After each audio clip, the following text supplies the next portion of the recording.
আমরা শুনেছি গোপন কারাগার, গোপন সেল। আপনি ভাবেন তো, মাত্র 3.25 ফিট আর 4.25 ফিট জায়গার মধ্যে, এবং তারও এক পাশে পয়েন্ট নিষ্কাশন ব্যবস্থা রাখা হয়েছে, অর্থাৎ 3 ফিট জায়গার মধ্যে একটা মানুষকে বন্দি করে রাখা হয়েছে মাসের পর মাস, বছরের পর বছর। ট্রেন থেকে নামিয়ে হেফাজত কর্মীদেরকে নির্যাতন করে হত্যা করা হয়েছিল। এবং আপনারা দেখেছেন বুয়েটের একজন ছাত্রের লাশ বুড়িগঙ্গায়। এই সবই ওই গণহত্যারই চিহ্ন। এবং সেইখানে আমরা যে দেখলাম কোথাও কোথাও 180, কোথাও 225, আরো সংখ্যা। সেই কুটারিতে লেখা আছে, I love my country, I love my family.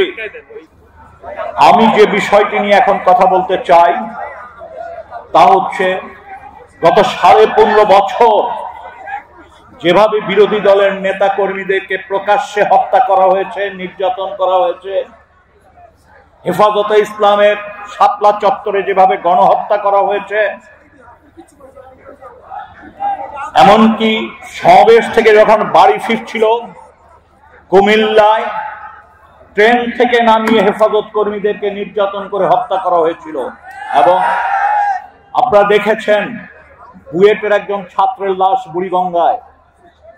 এই সবই ওই গণহত্যারই চিহ্ন। এই 15.5 বছর মানুষ কথা বলতে পারেনি। একটা ভয়ার্ত চাদরের মধ্যে আমাদেরকে বাস করতে হয়েছে। আমরা গুমের খবর জানি, খুনের খবর জানি। মানুষ অনেকেই আর ফিরে আসেনি রাস্তা থেকে উঠিয়ে নেওয়ার পর, সেটা জানি। যারা ফিরে এসছে তারাও ভয়তে কথা বলেননি। 36শে জুলাইয়ের পর অনেকে কথা বলছেন।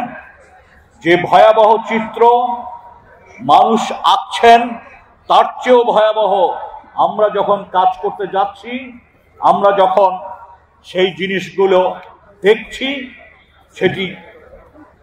সেটি বর্ণনা হয়তো আমি করতে পারবো না। তবে কিছু বিষয় আমি আপনাদের সামনে উপস্থাপন করার চেষ্টা করব। আমরা শুনেছি গোপন কারাগার, গোপন সেল। আপনি ভাবেন তো, মাত্র 3.25 ফিট আর 4.25 ফিট জায়গার মধ্যে, এবং তারও এক পাশে পয়েন্ট নিষ্কাশন ব্যবস্থা রাখা হয়েছে, অর্থাৎ 3 ফিট জায়গার মধ্যে একটা মানুষকে বন্দি করে রাখা হয়েছে মাসের পর মাস, বছরের পর বছর।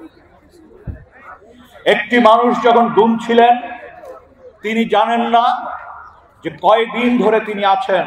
তাকে সেই দিন গণনা করতে হয়েছে। সকালে যখন নাস্তা দেওয়া হয়েছে রুটি অথবা খিচুড়ি, তখনই কেবলমাত্র তিনি দিন গণনা করতে পেরেছেন। সেই দিন কিভাবে মনে রেখেছেন?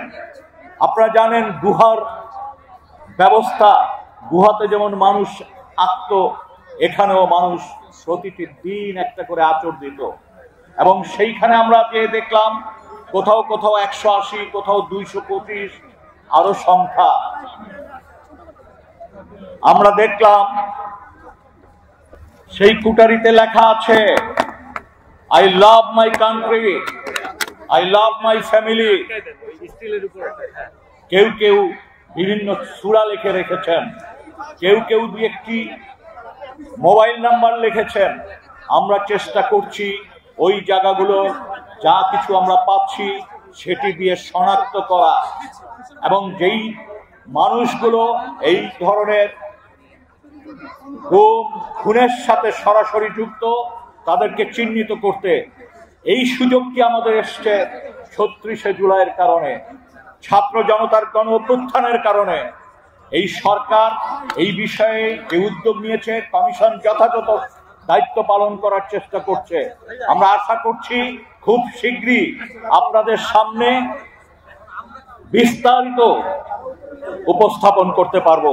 আজকে যেহেতু অনেক বক্তা আছে, বিস্তারিত বলার সুযোগ নেই। সবাইকে একজন মানবাধিকার কর্মী হিসাবে, এই দেশের একজন নাগরিক হিসাবে একটি আহ্বান করব, কোনোভাবেই আমাদের যে অর্জন সেটা যাতে ভুলণ্ঠিত না হয়। আমাদের অর্জন আমাদের ভুলের কারণে, আমাদের ইগোর কারণে কোনোভাবে যাতে সেটা ভুলণ্ঠিত না হয়। আমরা যেন একই ঘটনার পুনরাবৃত্তি ভবিষ্যতে দেখতে না পাই। আমরা যেন সবাই ঐক্যবদ্ধ থাকি এবং সবাইকে নিয়েই আগামী সুন্দর বাংলাদেশ গড়তে এগিয়ে যাই।